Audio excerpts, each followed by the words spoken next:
Now, while you're working with PowerShell, you may have a time where you need to sort the order of the objects, and that is where the sort-object commandlet comes into play. This is going to sort objects in ascending or descending order based on properties that you specify. You can also create advanced calculations to sort these objects by. You can perform multi-key sorts, and you can perform case-sensitive sorts.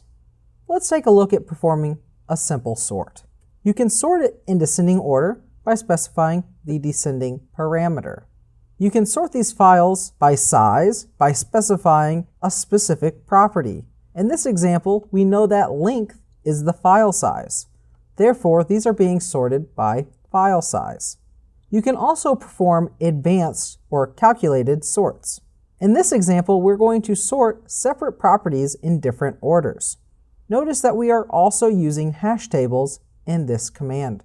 We're going to get the services and pass that set of objects to the sort object. And we're going to sort the status in descending order, and then we're going to sort the display name in ascending order, because we set descending equal to false. In this example, we're going to perform a mathematical calculation to sort the object.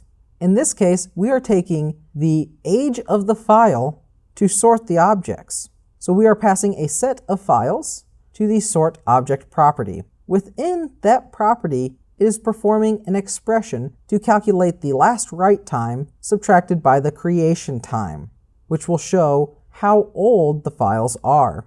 And it's going to sort those in descending order. Let's jump into a demonstration of working with the sort object commandlet. For this demonstration, we are going to open up PowerShell on DC1.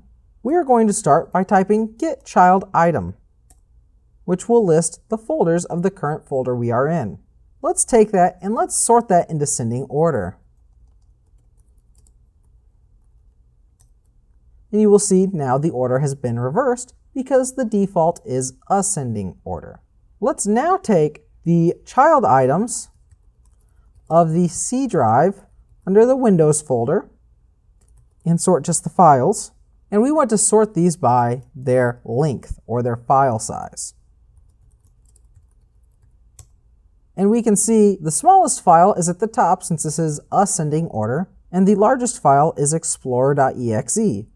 Now keep in mind the length is in bytes, so it is a very large number. Let's try to break this down a little bit further, and let's take the same exact sort, but this time let's put it in descending order.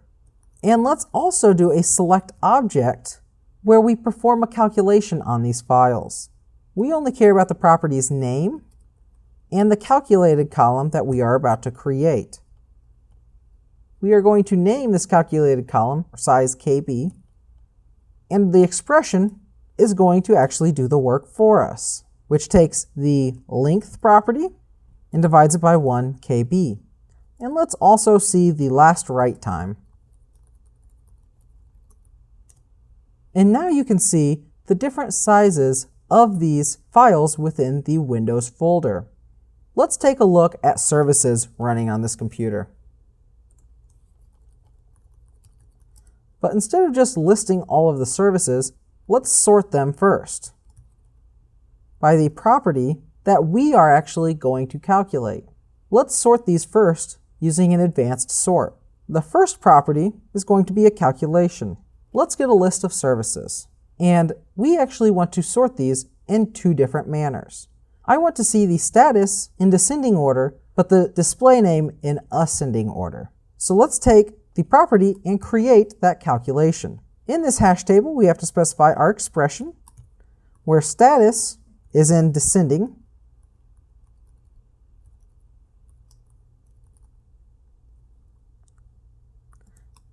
and we have display name